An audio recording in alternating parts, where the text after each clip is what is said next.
Baruch Spinoza, the radical thinker who defied dogma, read and published by Mr. Books. Baruch Spinoza stands as one of the most enigmatic and influential philosophers in Western history. His life and work are a testament to the enduring power of reason, freedom of thought, and the relentless pursuit of truth in the face of social and religious constraints. Born into a vibrant but rigid Jewish community in 17th century Amsterdam, Spinoza's intellectual journey would propel him far beyond the boundaries imposed by tradition, dogma, and orthodoxy. The radicalism of his ideas elicited both outrage and profound admiration, making him an exile in his own world, yet immortal in the annals of philosophy. Chapter 1. A Rebel Mind. The Life of Baruch Spinoza.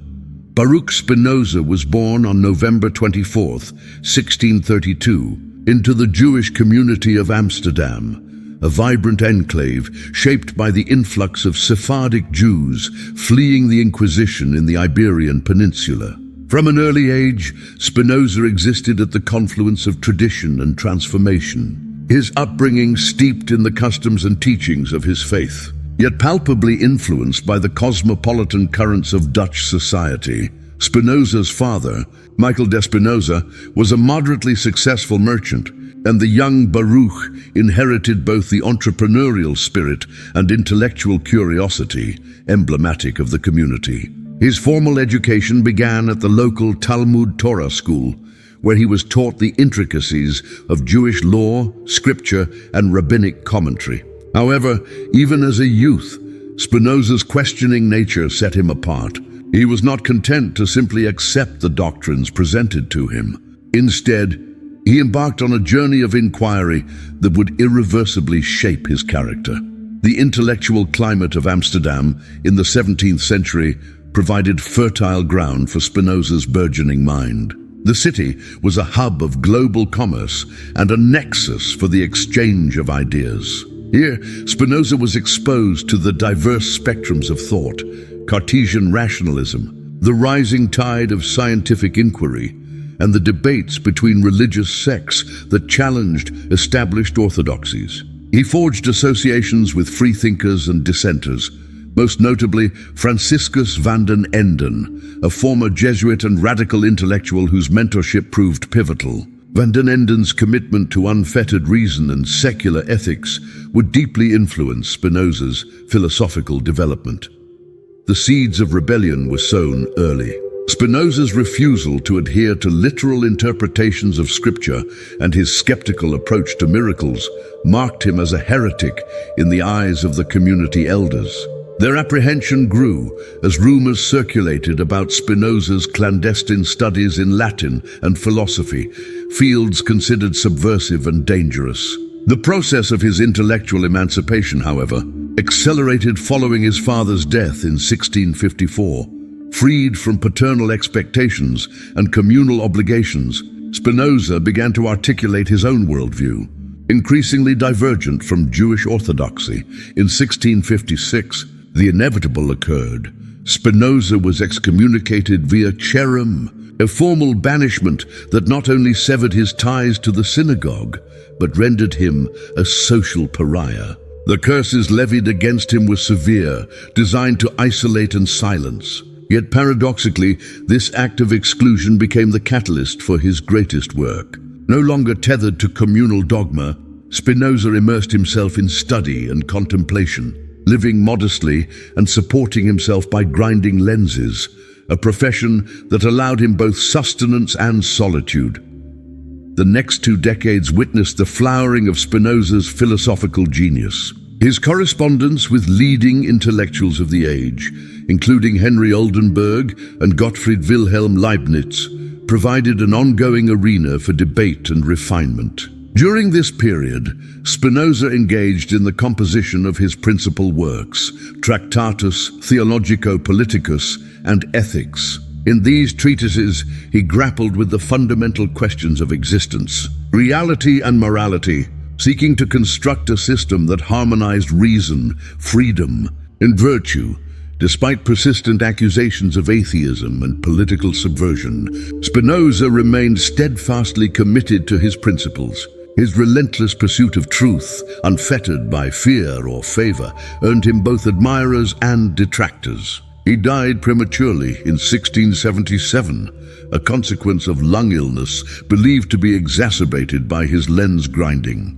Nevertheless, his intellectual legacy endured, circulating clandestinely at first, then more openly as the Enlightenment dawned. Baruch Spinoza's life was a testament to the power of dissent, the courage to defy dogma, and the transformative potential of thought. He was a rebel not in temperament but in conviction, a thinker who, by breaking free from the confines of tradition, reshaped the contours of philosophy itself. His life invites us to consider the cost and the necessity of intellectual autonomy, and to appreciate the enduring relevance of his ideas in our own quest for understanding. Chapter 2. Exile from the Synagogue. The birth of a free thinker. The excommunication of Baruch Spinoza in 1656 remains a watershed moment in the history of philosophy and religious life in Europe. At the heart of this event was a collision between the imperatives of community and conscience, faith and reason. Spinoza's expulsion from the Jewish synagogue of Amsterdam was not merely a personal tragedy but a symbolic act that would redefine his role as a philosopher and thinker. The process leading to Spinoza's Cherem was marked by escalating tensions. His persistent questioning of foundational beliefs, particularly concerning the nature of God, miracles, and scriptural authority, alarmingly diverged from communal norms. Spinoza's embrace of rational inquiry and his willingness to engage with Christian theologians and secular philosophers posed an existential threat to the status quo. Rumors circulated that he denied the immortality of the soul, challenged the notion of a personal God, and rejected the divine origin of the Torah. These provocations were intolerable in an era marked by religious insularity and suspicion. The writ of excommunication, issued by the synagogue elders, was severe. It not only anathematized Spinoza, but prescribed a litany of curses intended to forestall any reconciliation. Cursed be he by day, and cursed be he by night. Cursed be he when he lies down, and cursed be he when he rises. These formulaic imprecations reflected the gravity of his perceived transgressions and served to entrench his isolation. Yet, in exile, Spinoza discovered liberation. Cut adrift from the obligations of communal life, he began to forge a new identity as an itinerant philosopher. Spinoza's circumstances were far from luxurious. He subsisted on modest means, relying on his skill as a lens grinder and the assistance of sympathetic friends. The materials for his philosophical works, books, correspondence, and copious notes filled the gap left by religious ritual. His apartment became a crucible for ideas, frequented by visitors seeking to engage with the mind that defied orthodoxy. The intellectual solitude imposed by excommunication proved to be fertile ground for Spinoza's seminal ideas. No longer constrained by religious dogma, he delved into the works of Descartes, Hobbes, and ancient philosophers. He immersed himself in Latin, the language of advanced scholarship and scientific discourse, which widened his access to contemporary thought and enabled him to communicate with intellectuals across Europe. It was during these years of exile that Spinoza began to articulate his vision of philosophical freedom. In his Tractatus Theologico-Politicus, he argued for the separation of religious authority from the realms of reason and civic governance. He contended that the true essence of faith lay not in adherence to doctrine, but in the capacity to cultivate virtue through knowledge and understanding. Spinoza rejected superstition and the manipulation of fear, insisting that only through rational inquiry could humanity approach divine reality. Spinoza's defiance of dogma came at a significant personal cost. He faced not only ostracism, but the constant threat of persecution. as his ideas were condemned as heretical by both Jewish and Christian authorities. Yet he remained undaunted, sustaining himself through his work and correspondence with philosophical allies. His resilience and intellectual independence became a beacon for future generations, foreshadowing the secularism and pluralism that would eventually characterize modern Europe. The birth of Spinoza as a free thinker was not a simple act of renunciation, but an ongoing process of self-realization. Exile provided the crucible in which his rationalist philosophy was tempered, his ethical system refined, and his vision of human freedom articulated. In losing his community, Spinoza gained the world, a stage upon which his ideas would echo for centuries. His example invites us to reconsider the nature of intellectual liberty and the necessity of dissent in the pursuit of truth. Chapter 3. The Age of Reason. Philosophy in a Time of Faith. The 17th century was a period of profound intellectual ferment and upheaval. It marked the transition from the medieval worldview, rooted in religious certainties, to the dawn of the Age of Reason, characterized by increasing reliance on critical thinking, empirical observation, and the nascent scientific method. Baruch Spinoza emerged as a pivotal figure within this transformative epoch, articulating a philosophy that both reflected and challenged the spirit of his age.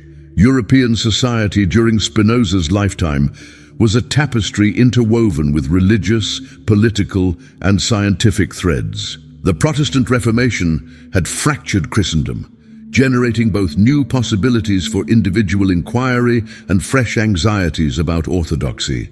The rise of Cartesian rationalism, spearheaded by René Descartes, reignited debates about the nature of knowledge, substance, and divine reality. Scientific advances, from Galileo's telescopic discoveries to Newton's formulation of the laws of motion, radically reshaped humanity's understanding of the universe.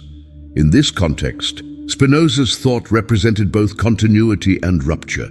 Like Descartes, Spinoza was committed to the project of reason, an unwavering belief in the capacity of the intellect to discern truth. However, Spinoza's engagement with rationalism was uniquely audacious. He sought not merely to reformulate philosophical questions, but to reconceptualize their very foundations. Spinoza rejected dualism, the notion that mind and body, spirit and matter, were fundamentally separate, and instead advanced a monistic vision of reality, wherein all things are expressions of a single, infinite substance.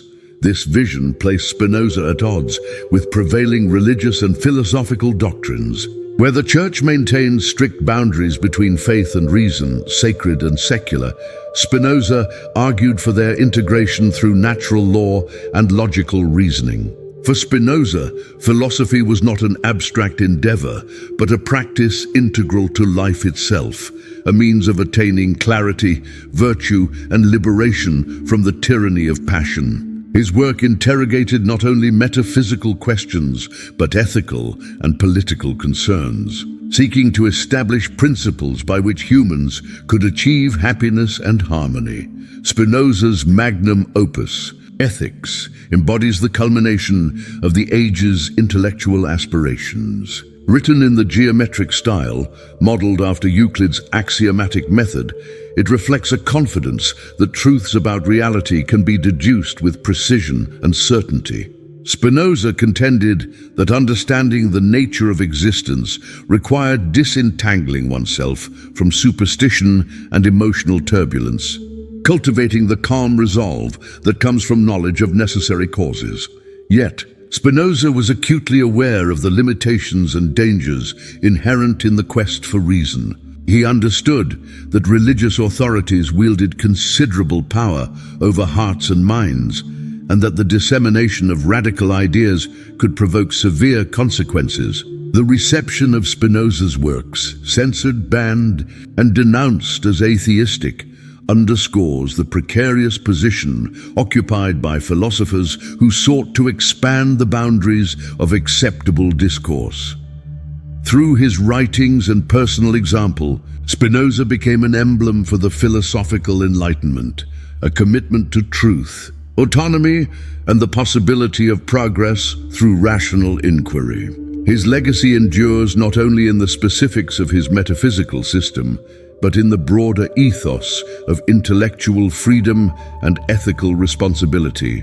In an age still defined by faith, Spinoza imagined a future governed by reason, a vision that continues to inspire debate and admiration. The age of reason, as embodied by Spinoza, was thus both a crucible and a catalyst, a moment when the old order confronted the new, and when the hope of constructing a rational universe became, for the first time, a plausible aspiration. The questions Spinoza raised about knowledge, belief, and existence remain at the center of philosophical inquiry, reminding us of the perennial tension between faith and understanding. Chapter 4, God or Nature. Understanding Spinoza's divine unity. At the heart of Spinoza's philosophy lies an audacious conception of the divine, a radical redefinition that blurs the boundaries between God and nature. In contrast to the anthropomorphic deity of classical theism, Spinoza advanced a vision in which God is not a transcendent personal ruler, but the infinite, immanent substance that constitutes all reality. This doctrine, known as Deus sive natura, God or nature, stands as one of the most innovative and controversial aspects of his thought.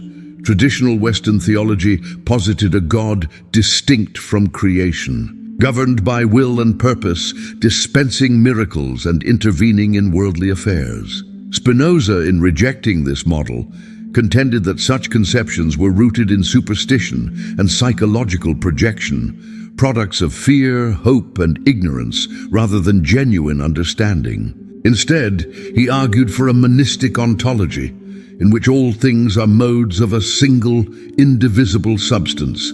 For Spinoza, God is not merely the creator, but the cause and essence of everything that exists. This vision entails profound philosophical and ethical consequences. Spinoza's God is not a lawgiver external to nature, but is identical to the necessary order and rational structure underlying all phenomena. Nature unfolds according to immutable laws. Miracles, in the traditional sense, are impossible. The divine is manifest in the rationality and unity of the cosmos, accessible through reason and critical inquiry, rather than revelation or faith. Spinoza's rejection of a supernatural God aligned closely with the emerging scientific worldview of his time, yet went further in denying the separation of sacred and mundane.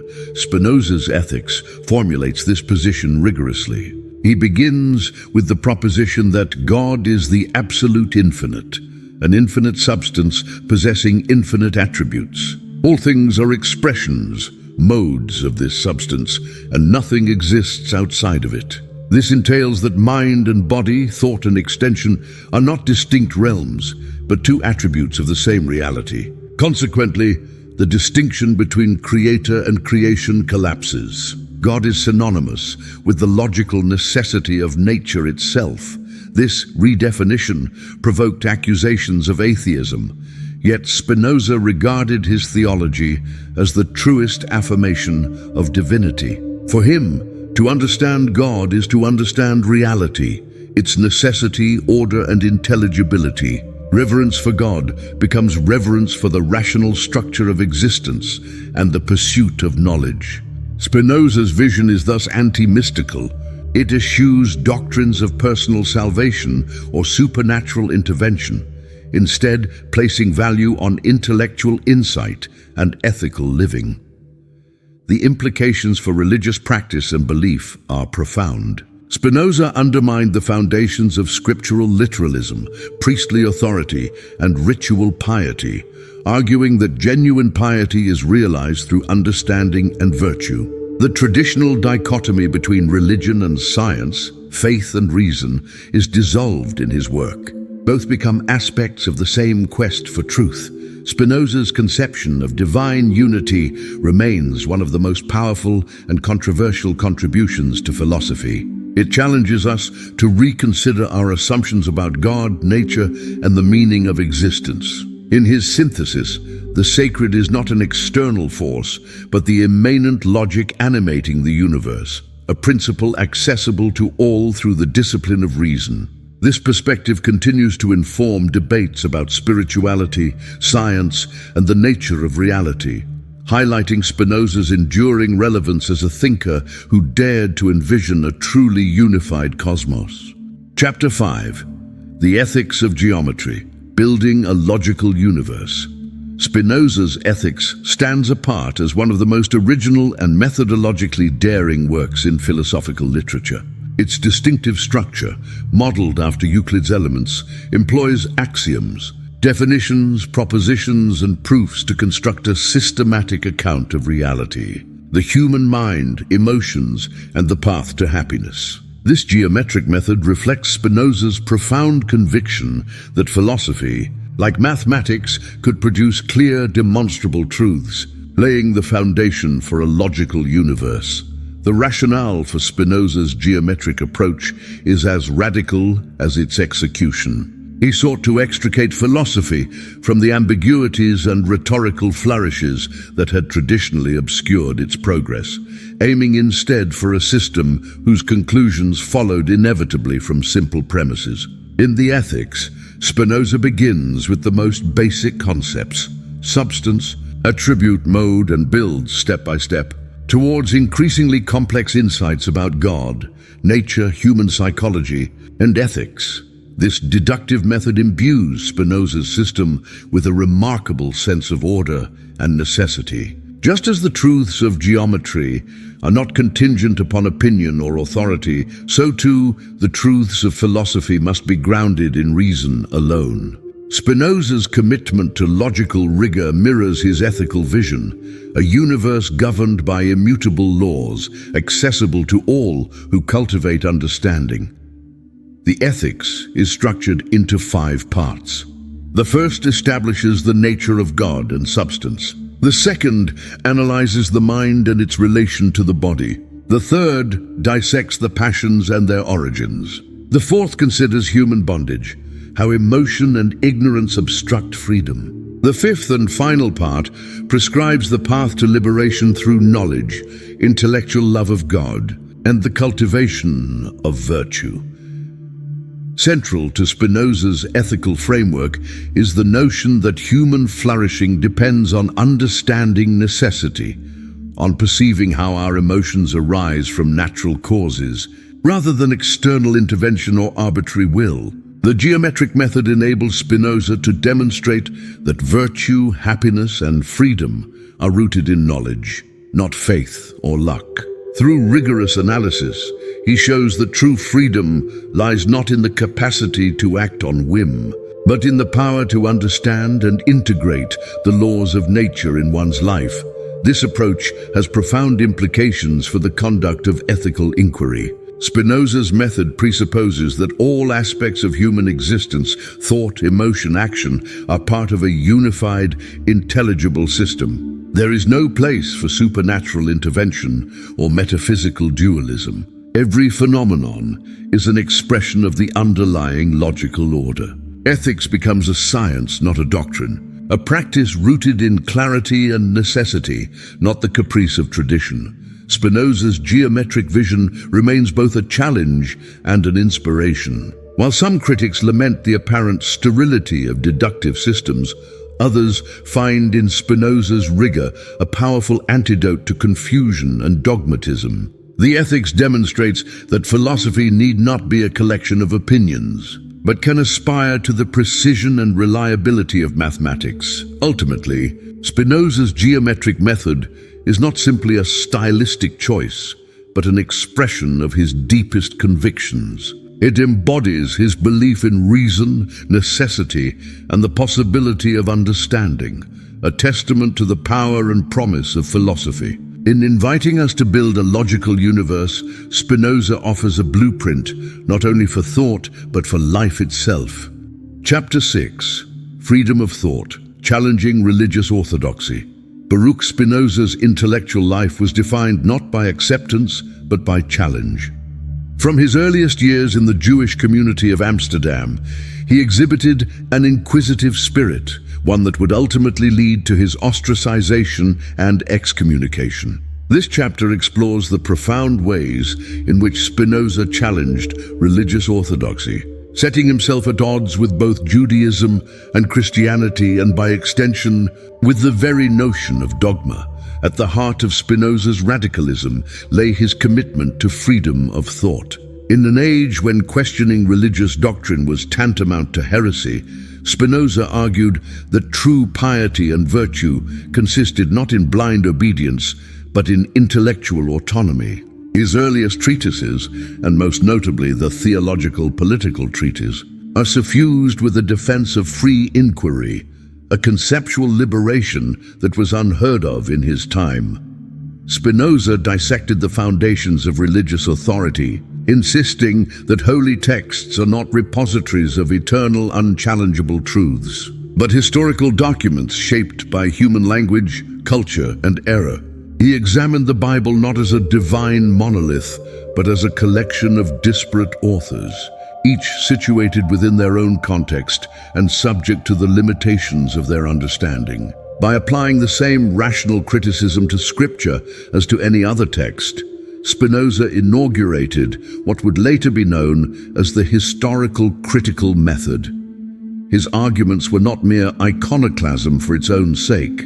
Spinoza perceived that dogmatic religion was not simply intellectually stultifying, but politically dangerous. Unquestioned authority breeds intolerance and strife, leading societies into war and individuals into internal bondage.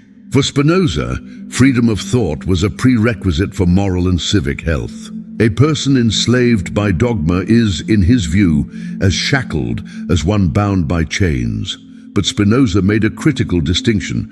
Freedom of thought does not imply freedom from all moral or social constraint. Rather, it means the right to investigate, discuss, and reason without fear of punishment or exclusion. He did not envision society as a chaotic free-for-all, but as a collective governed by reason, a place where orthodoxy could be contested and where, ideally, error would be corrected by dialogue, not coerced belief. Spinoza's emphasis on intellectual liberty was rooted in his broader metaphysical vision. For him, truth was accessible only through the clear and distinct exercise of reason. To prohibit inquiry was, therefore, to prohibit people from approaching the highest good, knowledge of God or nature, which Spinoza identified as the same. In his conception, God does not command blind faith, but invites understanding. Divinity resides not in mysterious commandments, but in the rational harmony of the universe. The consequences of Spinoza's challenge were immediate and severe. He was expelled from Amsterdam's synagogue, with maledictions rarely uttered even in the gravest cases. His works were banned by religious authorities, labeled as atheistic and subversive. Yet Spinoza did not recant. Living quietly as a lens grinder, he devoted himself to writing, undeterred by persecution.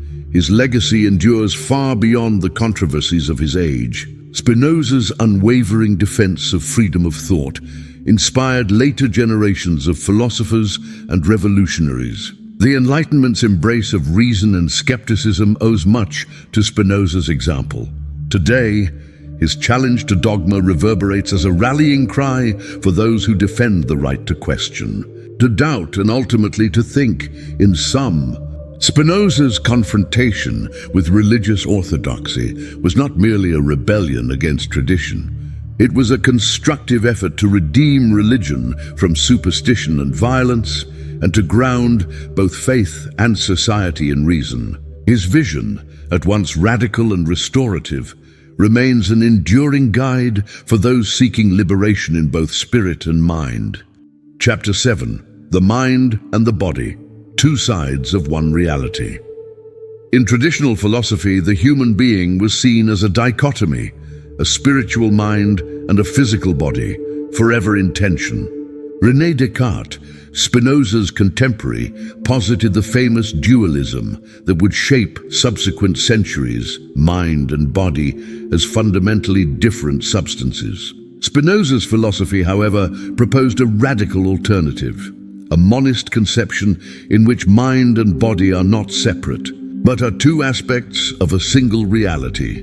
Spinoza's magnum opus, the Ethics, outlines a metaphysical system wherein everything that exists is an expression of one infinite substance, God or nature, Deus sive natura. According to Spinoza, the attributes we perceive, thought and extension, are not evidence of metaphysical division, but of the richness of this unified substance. The mind is the idea of the body, and the body is the object of the mind. They mirror one another, neither subordinate to the other. This view is revolutionary in its implications. It denies the supernatural soul and the independent material body, instead asserting that every mental event corresponds to a bodily event, and vice versa.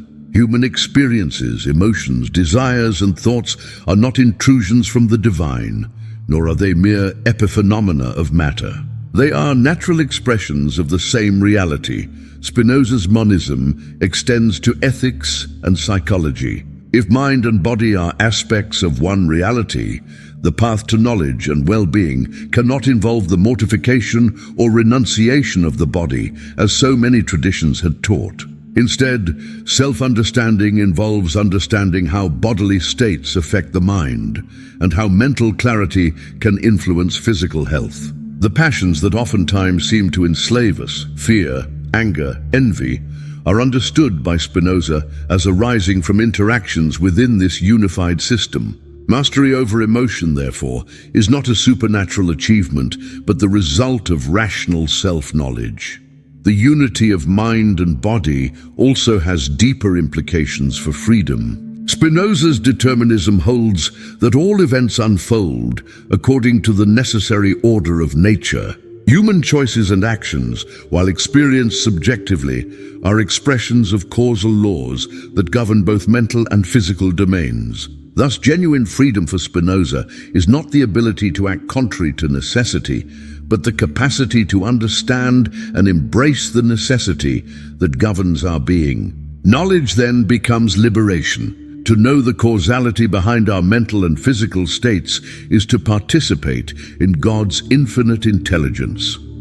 Spinoza's theory anticipates many scientific advances. In modern neuroscience, the mind is seen not as an entity floating above the body, but as intricately interwoven with the brain and nervous system. Psychological phenomena are linked to biological processes, mirroring Spinoza's insight that mind and body are parallel, expressions of nature's order. His philosophy resists both the reductionism that denies subjective experience and the spiritualism that isolates the mind. Spinoza calls for a holistic engagement with ourselves, for cultivating clarity, understanding, and health in all dimensions. The moral, intellectual, and physical are not antagonists, but partners in the pursuit of human flourishing. In summary, Spinoza's doctrine of mind and body as two sides of the same reality reconfigures our understanding of selfhood, responsibility, and possibility. It dissolves ancient dualisms, establishing a framework in which reason, emotion, and physicality converge. In this vision, human beings are not torn between body and spirit, but unified agents endowed with the capacity for insight, joy, and peace. If only we learn to see ourselves as we truly are. Chapter 8. The Power of Understanding, Knowledge as Salvation.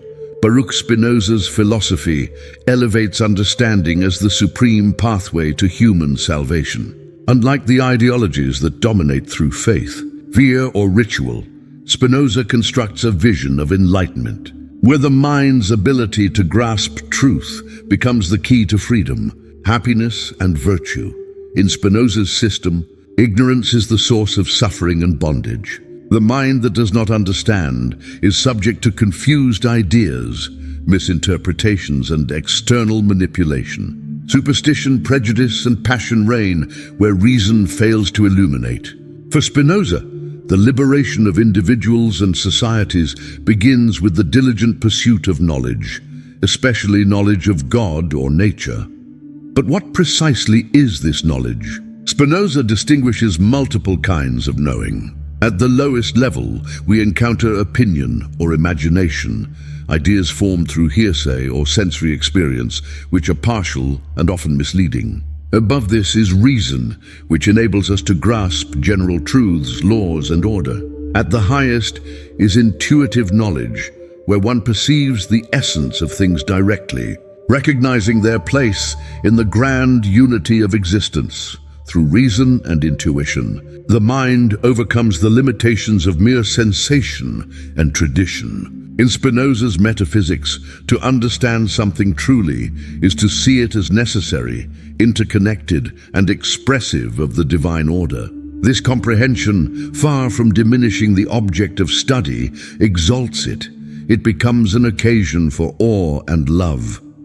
Knowledge, in Spinoza's philosophy, is not merely theoretical. It is transformative. To understand the causes and nature of our emotions, we gain power over them. To grasp the necessity of events, we relinquish resentment and frustration. The mind, once illuminated, is no longer tossed about by blind passions, but achieves a serene acceptance, a condition Spinoza terms blessedness. This conception of salvation is unique. It does not promise immortality, supernatural reward, or mystical union. Rather, it invites us to participate in reality through clear understanding, to love the world as it truly is, and to express our nature without confusion. For Spinoza, the highest human good is the joy that arises from knowledge, and the freedom that follows from seeing things in their proper order. In social terms, Spinoza argues that communities will flourish insofar as their members are educated, rational, and free to inquire. He advocates the spread of knowledge as the surest path to peace and justice. Tyranny, dogmatism, and conflict are but symptoms of ignorance. The power of understanding for Spinoza is therefore redemptive. It reconciles mind and world, dissolves unnecessary conflict, and aligns individual flourishing with the well-being of society. His vision inspires us to seek truth not out of compulsion, but as an act of liberation, affirming that our deepest joys arise from rational insight and the love of reality. Chapter 9, Emotion and Reason. Mastering the passions. Spinoza's philosophy confronts the perennial human dilemma, the conflict between emotion and reason. In his ethics, he reveals that passions, those intense, often involuntary feelings, are not curses to be exercised, but phenomena to be understood and integrated. Spinoza defines emotion or affect as the modifications of the body that increase or decrease its power to act, accompanied by corresponding ideas in the mind. Joy, sorrow, desire, fear, love, and anger are not fundamentally irrational intrusions, but natural responses to perceived increases or decreases in our power. To master the passions, Spinoza urges us to comprehend their causes, a task that transforms suffering into self-mastery. For Spinoza, the problem is not emotion itself, but its domination over reason. Individuals swept by blind passions act from external compulsion rather than inner understanding, rendering themselves less free and less capable. The remedy, he insists, is not to suppress emotion through ascetic renunciation, but to cultivate rational insight into how emotions arise and how they might be redirected. Spinoza's account is empirical and realistic. He observes that people are moved primarily by desire, often for things imagined rather than truly understood. This desire, unchecked by reason, breeds error and instability. Yet every emotion, positive or negative, can be clarified through knowledge. When we realize, for example, that envy arises from misunderstanding our own worth, or that fear is rooted in ignorance of causes, their grip weakens. The central concept here is active versus passive emotions. Passive emotions are those we experience without understanding their origin or nature. Active emotions arise when we grasp the causes behind them and integrate them with our conscious aims. The transition from passivity to activity is the heart of Spinoza's ethics. Only by making our passions subject to reason do we become truly free. This mastery is not a cold detachment, but a dynamic harmonization. Spinoza celebrates joy and love as the highest emotions, especially when they arise from knowledge. The love of God, or nature, is the ultimate emotional fulfillment, a love that is rational, joyful, and expansive. For Spinoza, personal happiness is inseparable from self-understanding. To know ourselves is to govern ourselves, to shape our desires and responses in accordance with reason. This self-mastery radiates outward, enhancing relationships, communities, and societies.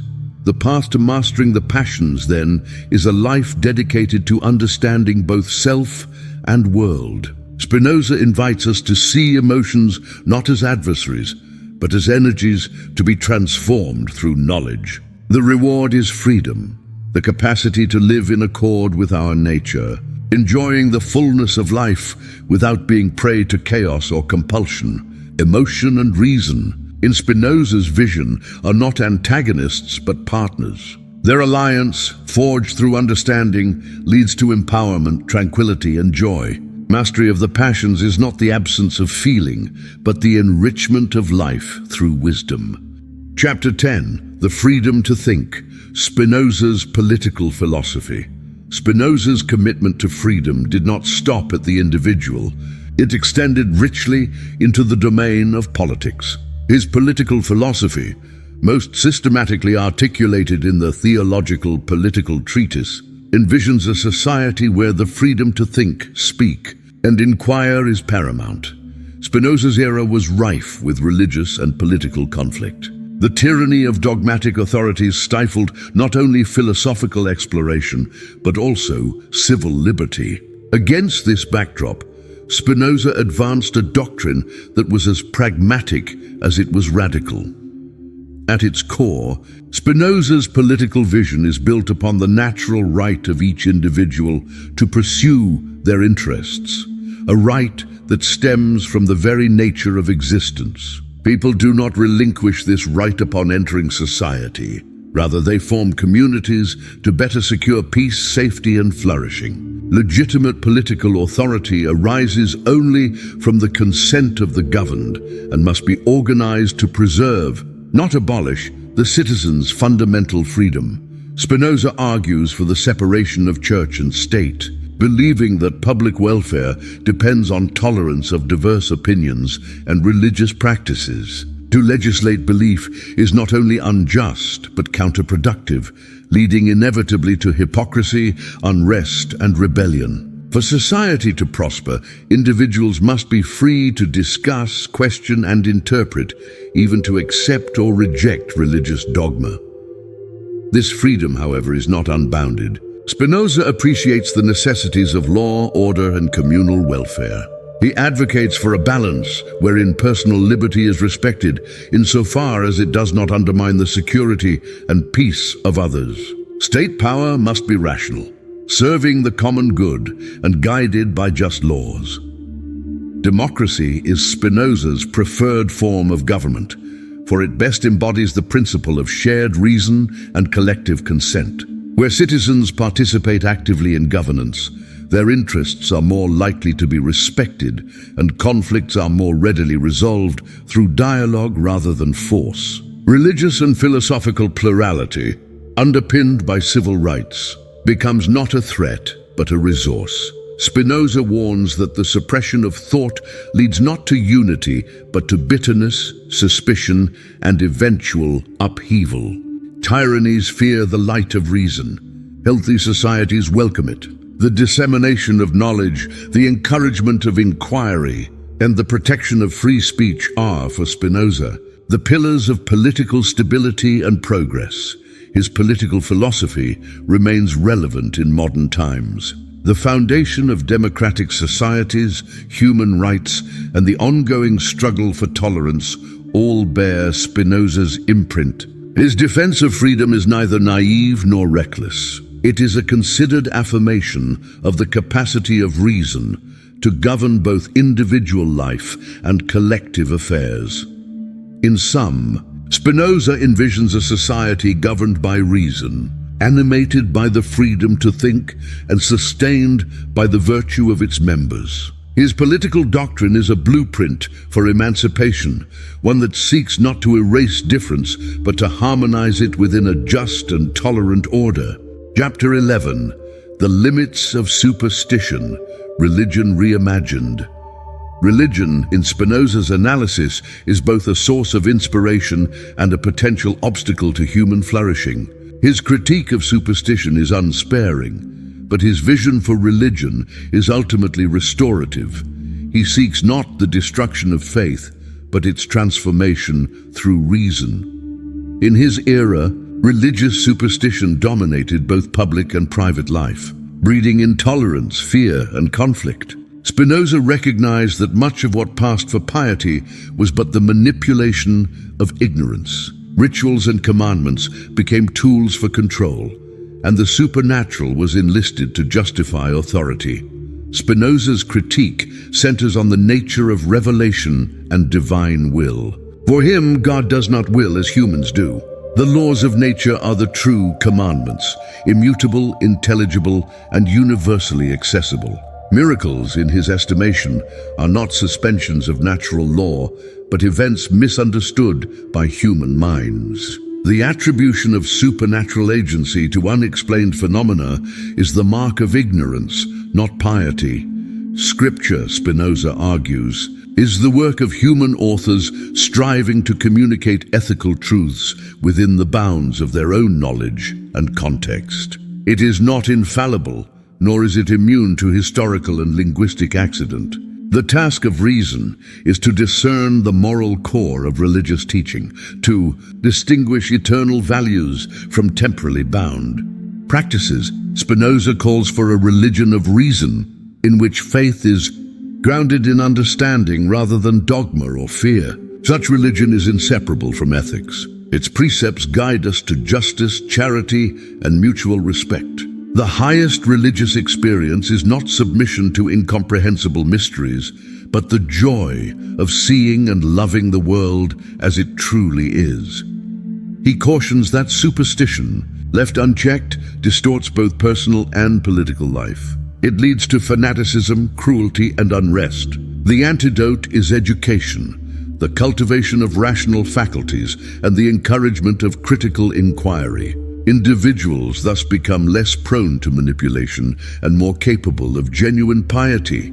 Spinoza does not dismiss the emotional dimension of faith. The love of God, or nature, is for him the culmination of understanding, a blessedness that combines reason with heartfelt devotion. Yet this love arises not from terror or obedience, but from the clear perception of the divine order. In effect, Spinoza's reimagining of religion separates spiritual fulfillment from dogmatic superstition. He advocates for a faith compatible with reason, ethics, and universal humanity. The result is a religion that liberates rather than enslaves, heals rather than divides. His critique remains vital in contemporary debates over religion, science, and secularism. Spinoza's call is not for the abolition of faith, but for its elevation, a reconciliation of tradition with enlightenment that allows both to flourish in peace. Chapter 12. Nature's Necessity, the Chain of Cause and Effect.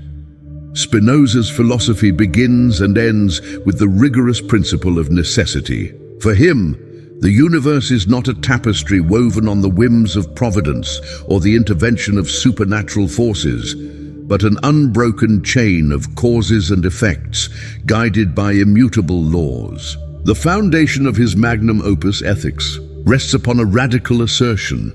Everything that exists, whether it be the stars in the sky, the motion of the oceans, or the intricacies of human emotion, does so in accordance with the necessity of divine nature, or what Spinoza calls God. In rejecting the conventional notion of a personal anthropomorphic deity, Spinoza reframes God as Deus sive natura, God or nature. This identification is seismic, challenging centuries of theological dogma. No supernatural exceptions, miracles, or arbitrary interventions disturb the coherent fabric of the cosmos. Instead, all phenomena are explicable through the inexorable laws of nature, themselves a manifestation of divine reason. Spinoza's system is built upon what he calls substance, the singular reality that underlies all existence. This substance has infinite attributes, but humans can apprehend only those of thought and extension. Everything specific in the universe, trees, people, stars, is but a mode, a particular expression of the one substance. The interplay of these modes unfolds through the law of causality. Every event is determined by something preceding it, and nothing exists in isolation. Thus, understanding an event requires tracing the chain of causes that led to it. This deterministic worldview has profound implications for human life. It dismisses the notion of free will in the traditional sense. Our desires, actions, and thoughts are not unmoored from causality, but are instead the products of countless antecedent conditions.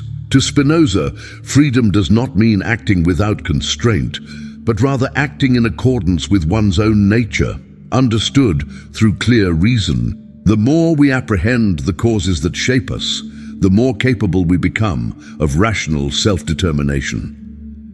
Nature's necessity is not a doctrine of despair, but of amplification. By comprehending the necessity that rules all, humans are not crushed by inevitability, but are freed from the illusions of arbitrary fate. The universe is intelligible, a profound and harmonious order that invites inquiry rather than superstition. Spinoza's ethics rests on this foundation. To live well is to see the world as it truly is, to embrace the chain of cause and effect, and to find one's freedom within the structure of necessity.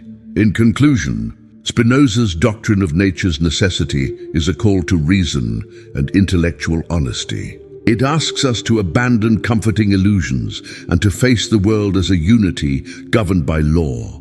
It is both a challenge and an invitation. By tracing the chain of causes, we take the first step toward the liberation of the mind and the cultivation of genuine wisdom. Chapter 13. Virtue and Joy, Living According to Reason. Spinoza's exploration of virtue counters traditional views rooted in religious or cultural norms.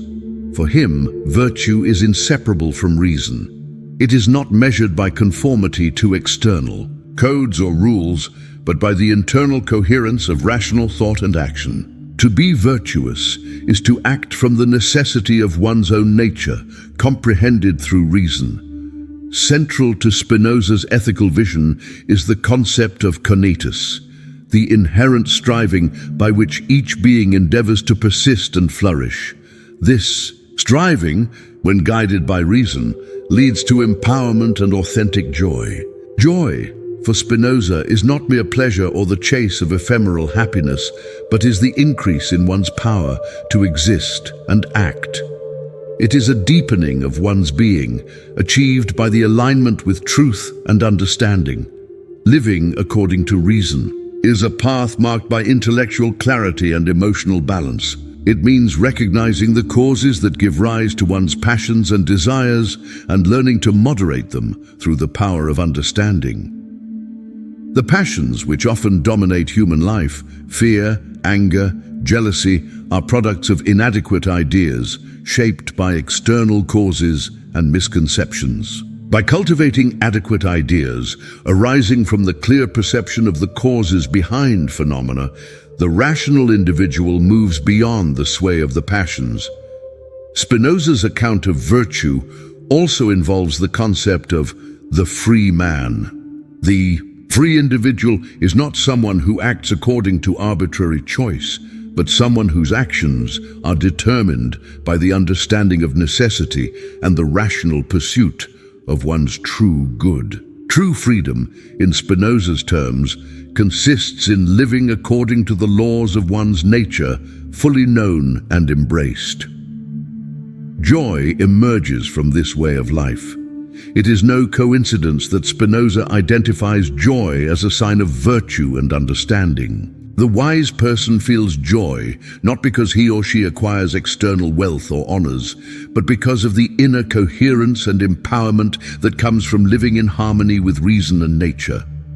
This joy is the foundation for mental peace and emotional equanimity. Moreover, Spinoza's ethic seeks to cultivate relationships among individuals that are based on this principle of rational flourishing.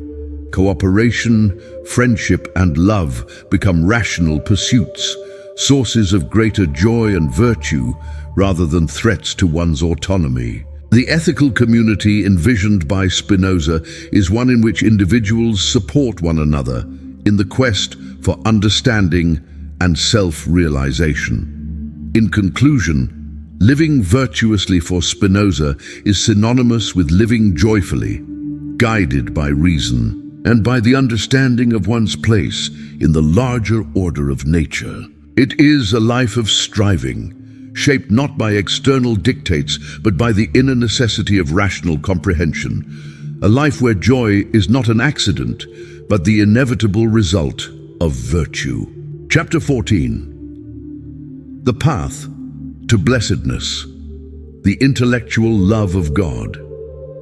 One of Spinoza's most profound and enigmatic contributions to philosophy is his conception of blessedness, or beatitudo, which finds its highest expression in the intellectual love of God. In a stark departure from conventional theistic frameworks, Spinoza's God is not a personal creator, but is identical with nature itself, a reality accessible through reason, not through revelation or dogma. The intellectual love of God is grounded in intuitive knowledge, what Spinoza terms the third kind of knowledge. Beyond mere sensory perception and logical deduction lies a deeper, direct apprehension of the unity and necessity of all things. To understand God in this manner is not to love a distant, enigmatic being, but to love the totality of existence as intelligible order, eternally unfolding through necessity. Blessedness, for Spinoza, is not a prize awarded for piety or adherence to religious law, but an intrinsic realization. It is the joy and serenity that arise when the mind perceives its unity with nature. In this state, the individual is no longer troubled by transient passions or the fear of death. Instead, one's actions and feelings are harmonized with the infinite order of things. The path to blessedness requires diligent philosophical labor, the cultivation of adequate ideas, the mastery of the passions, and the steady pursuit of truth. Spinoza's path is demanding, for it insists that happiness cannot be delegated or bought, but must be earned through the transformation of understanding. The intellectual love of God is an active, ongoing relation, an affirmation of one's place within reality, coupled with humility and awe. This vision stands as one of the most radical counterpoints to mainstream religious doctrine. Spinoza denies miracles, the immortality of the soul in the traditional sense, and the moral authority of institutions. Instead, he situates salvation squarely in the mind's ability to see the world as it truly is, to love that truth, and to find joy in the necessity that governs existence. The ethical implications of this view are immense. The intellectual love of God is not selfish or exclusively reserved for the wise. It is a shared potential among all. Spinoza's blessedness is inclusive, inviting every rational being to cultivate understanding and participate in the joy of existence. In essence, Spinoza's path to blessedness is a call to clarity, integrity, and awe. It challenges the reader to move beyond superficial forms of piety and to embrace an active, rational love, an intellectual passion for the reality that is both God and nature. Here, joy becomes not a fleeting emotion, but a deep and lasting grace arising from insight. Chapter 15. The Courage to be Independent, a Life of Simplicity. To embrace Spinoza's philosophy is to undertake a courageous act of independence, one that seeks simplicity not through austerity, but through clarity and authenticity. Spinoza's own life was marked by renunciation. He declined lucrative academic posts, distanced himself from religious authorities, and lived modestly, dedicating himself to contemplation and writing independence. For Spinoza is at heart an intellectual and ethical stance. To be independent is to decide for oneself, guided not by the conventions, superstitions, or pressures of society, but by the dictates of one's reasoned understanding. This kind of self-possession stands in stark contrast to the turmoil produced by the passions or the demands of external authority. Simplicity, too, is profound in Spinoza's schema. It is not mere poverty or abstention, but the reduction of life to what is essential. Spinoza's ethical vision encourages disentanglement from unnecessary desires, distractions, and attachments, clearing the path for rational flourishing. His practice of simplicity, evident in his daily routine and relationships, serves as a model for a life oriented toward genuine fulfillment rather than status or luxury. The courage demanded by this way of life cannot be overstated. Spinoza faced ostracism from his community, excommunication from the synagogue, and considerable suspicion from Christian authorities. Yet his steadfast refusal to yield to dogma or compromise his integrity became a model of philosophical bravery. His independence was not isolation, but engagement with the truth as he saw it.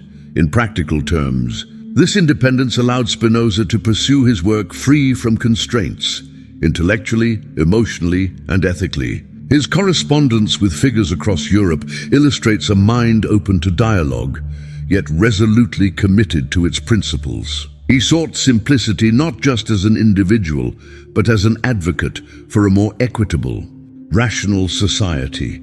For contemporary readers, Spinoza's courage invites reflection on the sources of one's own beliefs and the degree of authenticity inherent in daily life.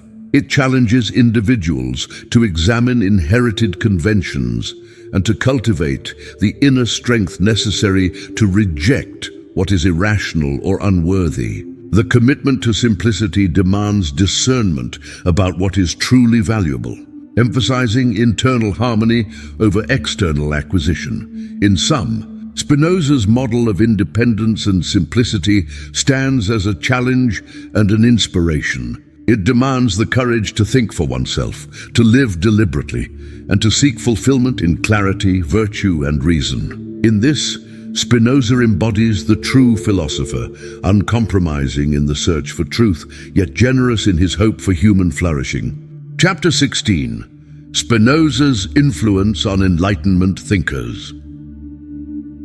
The ripple effects of Spinoza's radical philosophy were felt profoundly throughout the intellectual corridors of the Enlightenment. Though vilified and misunderstood in his lifetime, Spinoza's rigorous rationalism and defense of intellectual liberty inspired generations of philosophers, scientists, and political theorists. Enlightenment thinkers grappled with Spinoza's assertion of nature's necessity, his identification of God with the natural order, and his commitment to reason as the foundation for ethics and social relations. Figures such as Gottfried Wilhelm Leibniz, Denis Diderot, and Moses Mendelssohn encountered Spinoza's ideas with a mix of admiration, critique, and appropriation. Diderot, for instance, hailed Spinoza as a precursor to materialism, while Mendelssohn wrestled with Spinoza's critique of religious authority. Spinoza's impact can be traced in the reverberations of the Enlightenment's core values: autonomy, tolerance, and the quest for scientific understanding.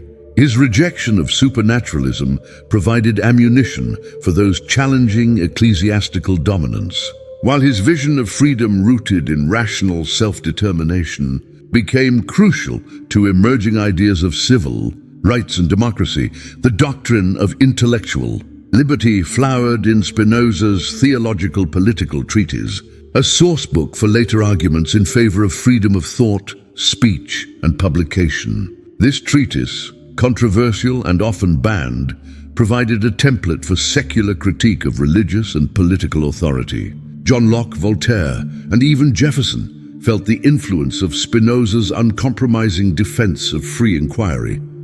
Spinoza's systematic understanding of ethics also fueled Enlightenment optimism about the rational improvement of society. The spread of knowledge, the cultivation of virtue, and the construction of just social institutions appeared to follow from his core insight that human flourishing is inseparable from the pursuit of truth. Yet, Spinoza's legacy was not always linear. His ideas were often misunderstood, caricatured, or appropriated in part without appreciation of their full radicalism. The charge of Spinozism, sometimes a synonym for atheism or materialism, became both a badge for freethinkers and a curse for reactionaries.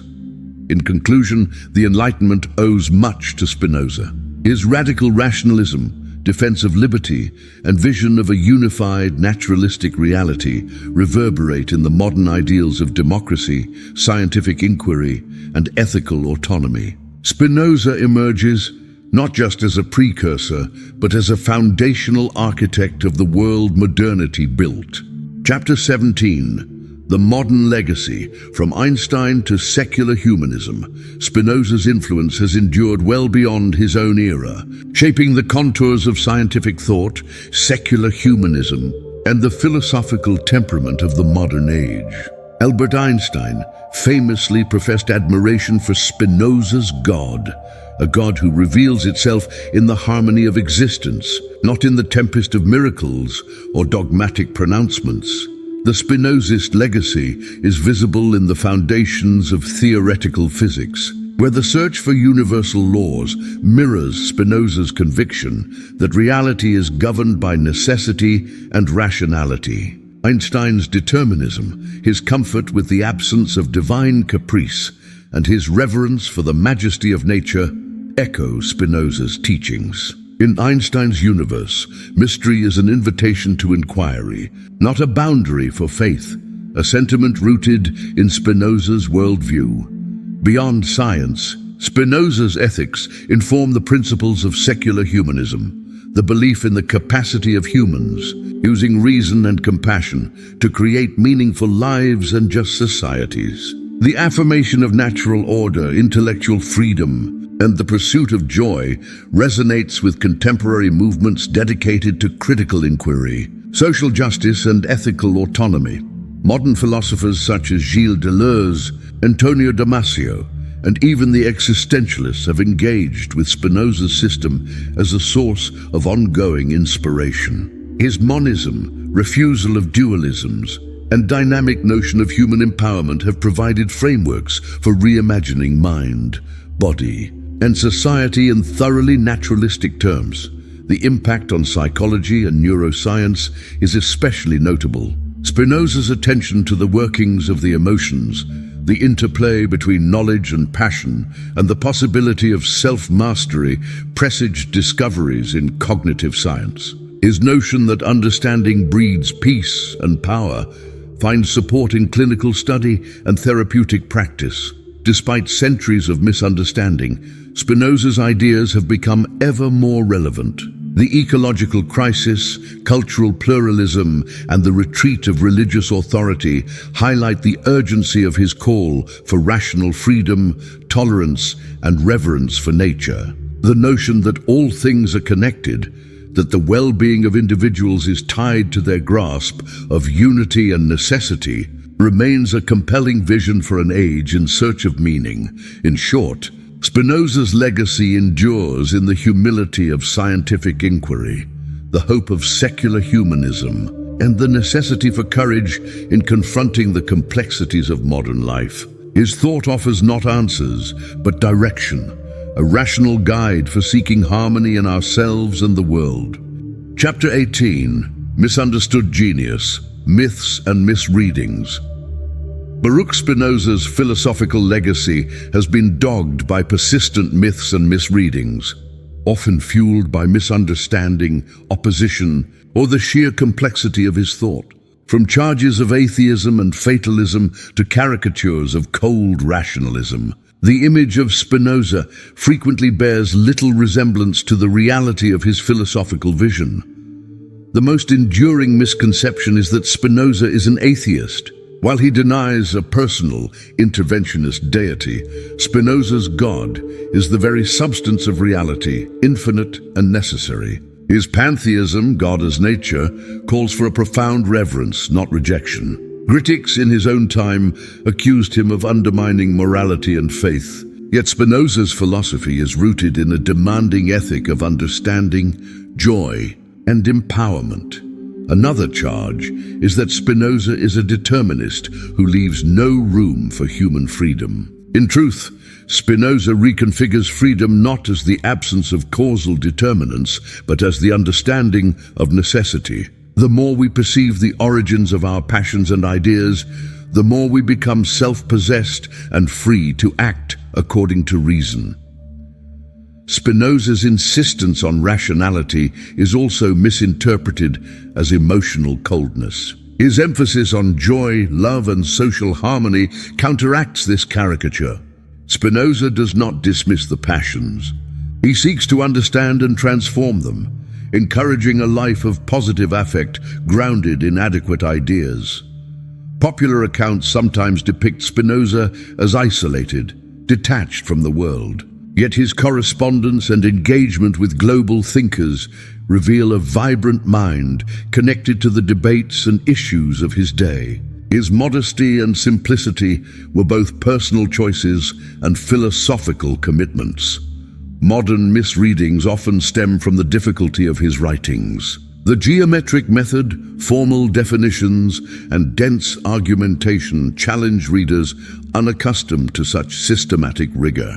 Yet beneath the technical precision is a humane vision, a call to overcome ignorance, master the emotions, and seek joy in understanding.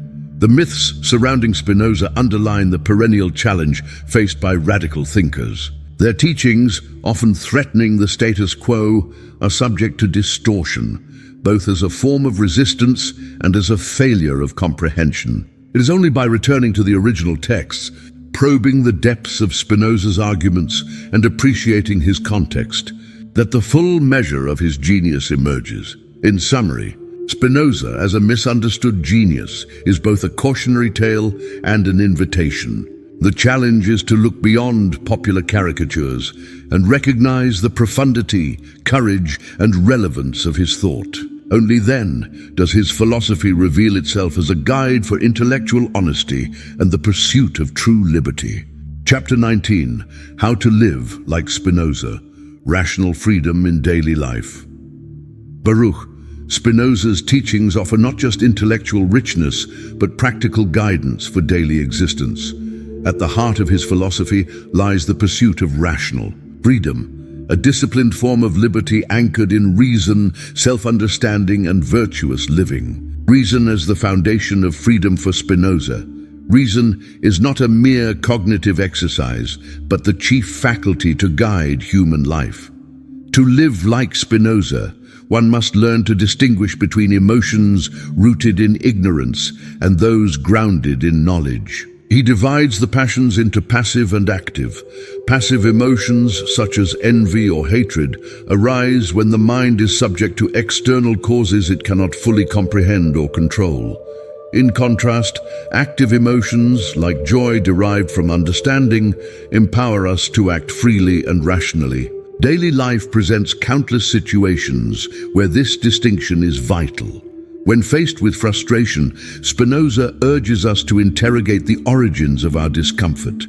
Is it born of misunderstanding, or can it be illuminated by reflection? Through this process of analysis, one gradually cedes less territory to irrational passions and more to reasoned agency. The art of understanding. Ourselves living Spinozistically demands continual self-inquiry. Spinoza's method involves not suppression, but transmutation of emotions. He advocates for the cultivation of virtuous habits, those actions rooted in self-knowledge and the desire to persevere, his concept of conatus or striving. In practice, this means recognizing when we are led astray by external influences and recalibrating our responses through meditation and study.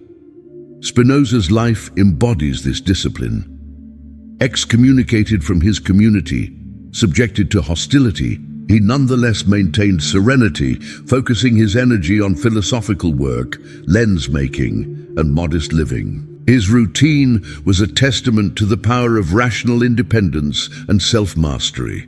To emulate Spinoza is to strive for equanimity amid turbulence, achieved not by withdrawal, but by engagement with reality as it truly is. Interpersonal relations. And ethics. Spinoza's rational freedom extends into ethical relations. He stresses the cultivation of benevolence, mutual aid, and intellectual love. For Spinoza, understanding leads not to isolation, but to the recognition of others as fellow participants in the order of nature. When governed by reason, our interactions become characterized by tolerance and cooperation rather than jealousy or malice. This perspective is transformative. Imagine a workplace scenario where tensions run high. A Spinozist approach involves seeking the root causes of discord, employing empathy and rational analysis rather than mere reaction. Through this, one can transcend personal grievances and contribute to a more harmonious environment. Spinoza calls this a more intellectualis Dei, an intellectual love not limited to God but encompassing all beings. Overcoming superstition and anxiety. Spinoza perceived superstition as a major impediment to rational freedom. Superstition for him is the product of fear and ignorance, a tendency to see the world as subject to arbitrary powers or mystic forces. To live according to Spinoza is to cultivate a fearless mind, one willing to confront uncertainty with rational inquiry rather than resignation. He posited that by understanding the causes of events, our existence becomes more intelligible, our anxieties less crippling. In the modern context, this might mean challenging unfounded fears about health, relationships, or the future by seeking evidence, embracing inquiry, and relinquishing illusions. The discipline of joy, Spinoza's ethics, are not ascetic, but profoundly joyful. He argues that the greatest good is the intellectual love of reality, a joy springing from clear understanding of ourselves, others, and the cosmos. To live like Spinoza is to pursue happiness not as mere pleasure, but as a flourishing grounded in rational activity. In practical terms, this involves dedicating time each day to study, reflection, and engagement with both nature and community. It requires forging habits that align with one's deeper values, resisting the pull of ephemeral satisfactions in favor of lasting well-being. Final thoughts. The path to rational freedom is ongoing and demanding, but richly rewarding. Spinoza's life and philosophy present a robust model for living deliberately, cultivating reason, mastering emotions, and fostering benevolent relations. In doing so, one not only defies dogma, but participates fully in the grandeur of existence. Chapter 20. The Eternal Mind, Spinoza's vision of a boundless universe. Baruch Spinoza's conception of the universe stands among the most profound reinterpretations in philosophical history. The eternal mind, as Spinoza presents it, is not a distant creator, but the very fabric of reality, an infinite, unified substance encompassing all that is and can be. Substance monism. All is one. Spinoza's metaphysics begins with the radical assertion of substance monism. Contrary to received wisdom, which often posits a clear division between matter and spirit, Spinoza contends that there is only one substance, God or nature, Deus sive natura. Everything that exists is a mode or modification of this singular reality. The implications are staggering. For Spinoza, mind and body, thought and extension, are two attributes of the same substance. This framework abolishes dualistic thinking, which for centuries held sway over theological and philosophical discourse. Instead, Spinoza evokes a cosmos of interconnectedness, where individual minds are finite expressions of an eternal mind. God-reconceived Spinoza's God is not the personal deity of Abrahamic tradition, but an impersonal principle, the infinite self-caused, necessary substance underlying all existence. In his Ethics, Spinoza writes, God is the indwelling and not the transient cause of all things. Thus, divine power is not externally imposed, but immanently present in every facet of reality. This notion dissolves the boundaries between sacred and profane. The universe itself becomes sacred, its laws knowable through reason. Humanity's task is not supplication, but understanding, not sacrifice, but participation in the new order of being. The boundless universe, Spinoza's universe, is infinite, not just spatially, but ontologically. There are no absolute beginnings or ends, only endless transformations within the one substance. This vision is deeply liberating, as it eradicates existential anxieties tied to separation or perishability. He challenges the anthropocentric view that places humans at the center of creation. Instead, Spinoza positions humanity as part of a grand causal network, subject to the same necessities as stars, stones, and rivers. In this scheme, freedom is knowledge, the intellectual grasp of our place within the order of nature. Mind and knowledge, the human mind, in Spinoza's account, is the idea of the body, not an immaterial soul trapped in flesh, but the very dynamic of bodily existence conceptualized. The mind partakes in the eternal, insofar as it understands with clarity and necessity. Spinoza elevates adequate ideas, thoughts rooted in reason, as the highest achievement of mental life. The pursuit of adequate ideas is the way to approach the eternal mind. Through study, contemplation, and self-mastery, individuals lift themselves closer to understanding the infinite substance. This practice has ethical as well as metaphysical implications, granting at least partial liberation from irrational passions and limited perspectives. Repercussions for science and religion. Spinoza's view set the stage for modern science. By dethroning supernaturalism and embracing natural law, he fostered an attitude of inquiry that bears fruit to this day. Spinoza's God does not violate physical order with miracles or interventions. Understanding nature thus becomes an act of reverence and discovery. His philosophy also revolutionizes religion. It turns spirituality inward, toward the cultivation of understanding and joy, rather than outward displays or rituals. Faith is no longer blind obedience, but intelligent insight into the cosmos. The infinite embrace, to grasp Spinoza's vision of the eternal mind, is to sense the boundlessness of existence itself. Each person, as a finite mode, partakes in the infinite. Every act of cognition, every moment of joy, is an echo of the eternal. Spinoza invites readers to live in accord with this reality, not in anxious separation, but in tranquil participation. The radical thinker who defied dogma did not merely reject old doctrines. He gifted the world a way to apprehend the sublime unity that underlies all diversity. To live and think as Spinoza is to enter the infinite embrace of the universe. If you found this video helpful, inspiring, or entertaining, don't forget to hit that like button. And if you're new here, make sure to subscribe and turn on the notification bell so you never miss out on future content. Your support means the world. Let me know your thoughts in the comments below.